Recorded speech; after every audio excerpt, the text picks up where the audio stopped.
usually the president and the party that's in power will always lose seats in the midterm elections because, they'll come in with promises, they're going to do this and they're going to do that.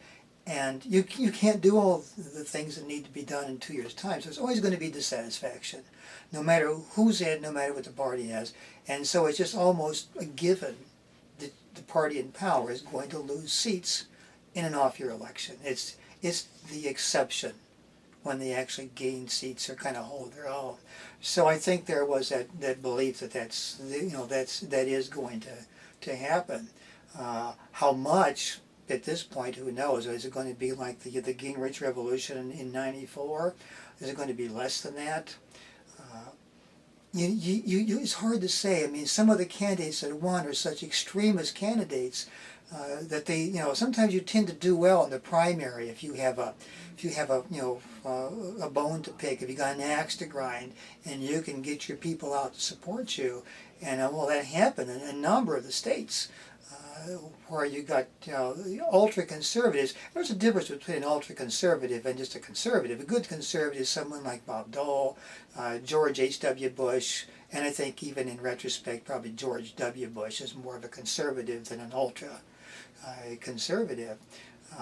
But will these people, will they stand the test when it comes time for the midterm elections? Will people just look at these folks and say, wow, that's a little bit more than what I had anticipated. I think will the Tea Party be as successful? Or are those the exceptions? Those kind of crazy attitudes, or the woman running against Reid in Nevada, which I think is now a neck and neck race. She was ahead before, but I think the more she talks, the more she loses votes. I mean, she said she couldn't tell the difference between an Hispanic and an Asian person.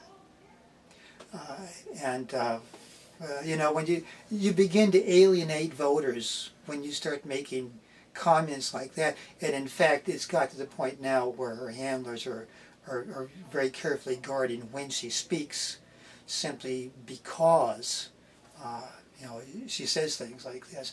Or the woman in Delaware who has declared she's no longer a witch. She's now far behind. But the Tea Party has such traction that on Fox TV, Karl Rove indicated that he believed she was unelectable. And in fact, he said on the air that some of her positions were actually nutty. This is Karl Rove, very conservative man. He got just roasted by Sarah Palin, by Rush Limbaugh, by Glenn Beck, all of those extremists, again, who love to appeal to fear and paranoia. And they, it's demagoguery. They appeal to the worst instincts in everybody. Even Karl Rove had to back off and a couple of days later say he was a strong supporter of the Tea Party movement, and he didn't mean to, indicate that this woman couldn't win the election. I mean, when you get a conservative stalwart like Karl Rove having to back off criticizing the Tea Party, then you wonder, maybe they are going to have traction. Maybe some of the nuttiness will not come through. And people's just general dissatisfaction with the way Obama is functioning.